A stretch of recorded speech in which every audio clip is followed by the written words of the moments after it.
দীর্ঘদিন ধরেই আসলে সাব রেজিস্ট্রি অফিস আমাদের গোয়েন্দা নজরদারিতে ছিল। তো আমাদের কিছু গোপন অভিযোগের ভিত্তিতে আজকে আমরা সকাল থেকে এখানে অভিযান পরিচালনা করি। অভিযান শুরু করে আমরা সাব রেজিস্ট্রি অফিসের বিভিন্ন কক্ষ তল্লাশি করি, কারা কারা কাজ করছে, এখানে কোনো দালালের দৌরাত্ম্য আছে কিনা, নকল নবিশরা কীভাবে কাজ করছে, সব কিছু আমরা খতিয়ে দেখি। এরপরে আমরা গত 2-3 দিনের যেসব দলিল হয়েছে সেগুলো আমরা যাচাই করি। তো যাচাই করতে গিয়ে আমরা অনেকগুলো অনিয়ম পেয়েছি।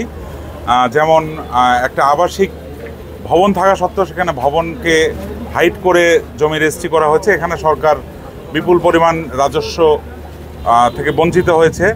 এছাড়াও আমরা ওই সেবা গ্রহীতাদের সাথে কথা বলে জেনেছি যে নকল রবিশা নানাভাবে অতিরিক্ত ফি নিচ্ছে, অতিরিক্ত টাকা নিচ্ছে। তো এগুলোর বিষয়ে আমরা সাব রেজিস্ট্রারকে আমরা সতর্ক করেছি এবং আমরা যেসব রেকর্ডপত্র পেয়েছি এগুলোর আলোকে আমরা কমিশন বরাবর একটা প্রতিবেদন দেব। কমিশন আমাদেরকে যে ধরনের আইনগত ব্যবস্থা নেওয়ার পারমিশন দেবে আমরা সেই ধরনের আইনগত ব্যবস্থা গ্রহণ করব। আমাদের এনফোর্সমেন্ট প্রতিনিয়তই হচ্ছে, আজকেও বাংলাদেশের অনেকগুলো অফিসে হচ্ছে। তো এটা একটা চলমান প্রক্রিয়া। কমিশন যখন যেখানে অনুমোদন দেয় আমরা সেখানে অভিযান পরিচালনা করতে যাই।